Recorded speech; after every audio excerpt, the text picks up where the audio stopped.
Hey boys and girls, I'm Nick in the States, and I'm back. Hey, for anyone that happened to be wondering, I kind of took the summer off from YouTube, from both like watching mostly YouTube and obviously making videos, and decided to chase my kids around and kind of regroup on the gear front. Kind of OD'd on it, honestly, last year. And it was a fun run, but it was a good time to kind of unplug, at least from the internet side of things for a bit.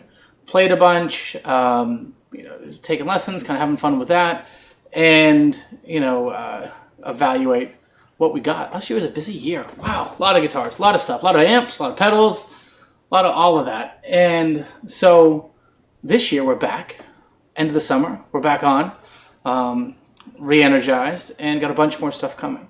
So this is my, hey, things are cool. I know a couple people are like, where have you been? Are you all right? Just checking in. Things are great, actually. It was a good summer. But now that the summer is depressingly coming to a close, let's have some fun with guitar and gear, right? It's a good time.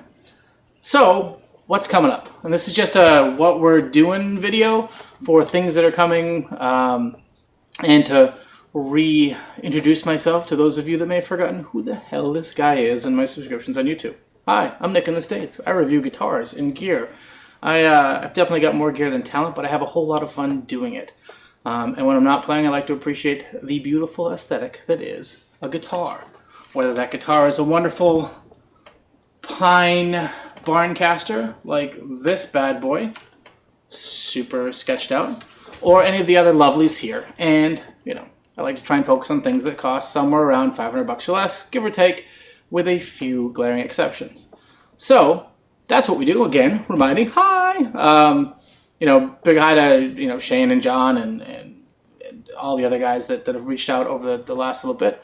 Now we're having some fun. Again, it's good to be back. So, what's coming up? Well, first of all, I'm going to promise something so that it forces me to do it. I'm going to finally wire this guy and do some nice little demos. It's a Pine Barncaster Mini Humbucker Seymour Duncan in the neck, a GFS Fat Boy in the bridge, something like that. Really kind of cool. It's a mahogany neck with a rosewood fretboard, and then a whole pine body, but it all kind of just works. This was a fun one to build. So we'll talk a little bit about that. I also want to do a little video on fret dressing and cleaning up some other projects. But now let's go over a couple of other guitars we're going to have here, along with some amps. All right, so we're going to do a few things. First thing we're going to do coming up is just Michael Kelly Hourglass. This is my favorite guitar, probably style that I've had in the last 10 years. I've got 3 different ones of these. We're going to get them together, go over some of the differences, and compare the pickups between the old school generic Michael Kellys and up through the rock fields. And ideally, I'm also going to do a pickup swap on one of them to see what kind of characters it brings out. Next, and this one's been asked for a bit ever since it made a cameo in an earlier one. This is my Greco EG500. That's a 70s lawsuit era Japanese copy. We'll do a video on this. We'll talk about some of the little nuances with the copies and the different brands, and play through it, especially with these U1000 pickups, which were the first kind of PAF copies that came out of Japan.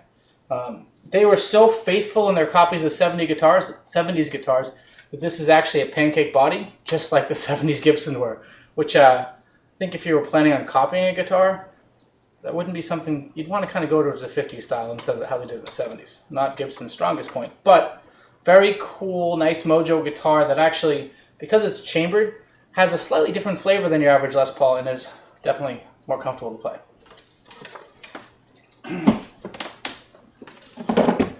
Next, it's a Dean Cadillac in Brazilian something or other.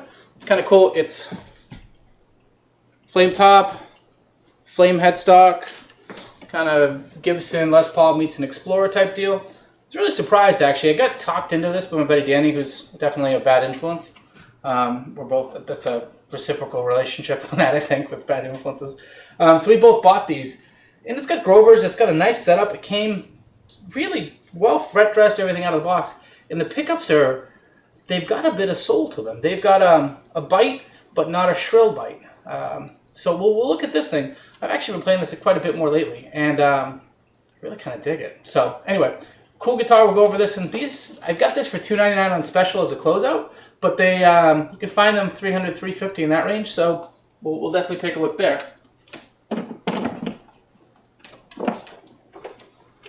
Next is a Samick Greg Bennett Ultramatic. It's kind of so Greg Bennett shortly did Samick hired him to do a bunch of like signature kind of guitars. They did them in like sort of less polished ones, some semi-hollows, some shreddy ones. This is their PRS-y one. It's nice and slim though. It's very light. Had Duncan design pickups in it. Kind of a neat headstock, right? And this one's actually got a really cool top. She plays really nice. These, if you hunt, can be had under $200. This one I got maybe for $130 US. And it shoots way above that weight. I think I like these pickups, but in like more clean style amps, I definitely could use a little more gumption to them. But on a overdriven amp, it's really kind of awesome. So we'll go over this little guy.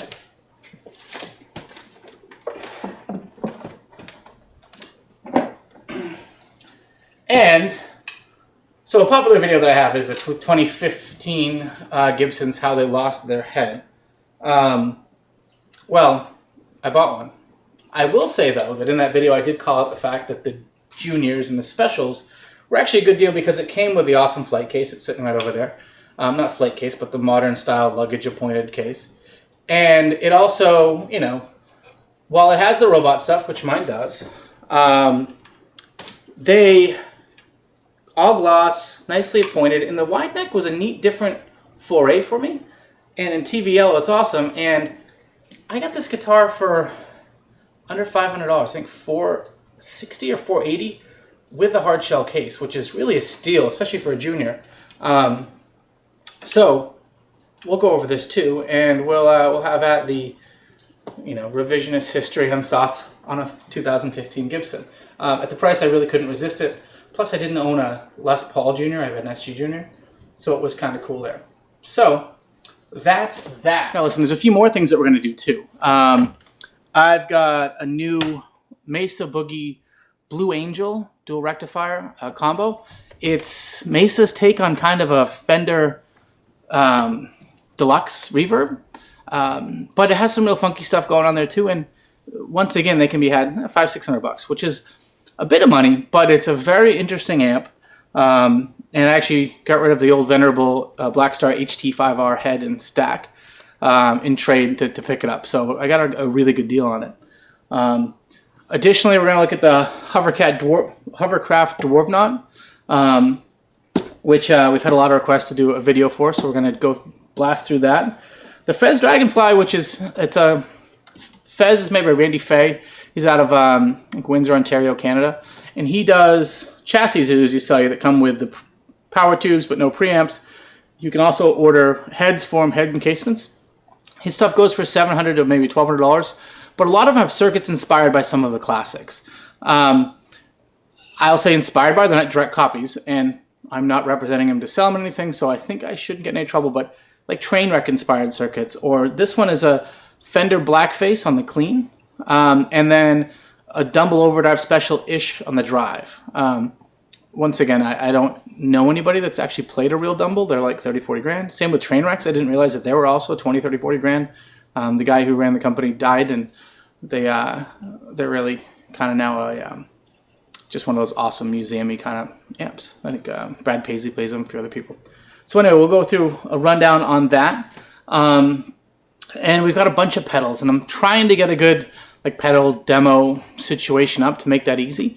So we'll get there and really get moving on that. And a bunch more stuff. So anyway, I've missed you guys. I've missed the channel. It's really good to be back. I'm also recording in a new setup in the family room, mainly because I got kicked out of my corner where all my stuff was. So, but I think this actually will set up quicker and tear down quicker than the other way. Anywho, I missed you guys. I've been Nick in the States. Obviously, I have issues. Come back soon. We'll share them with you. Thanks.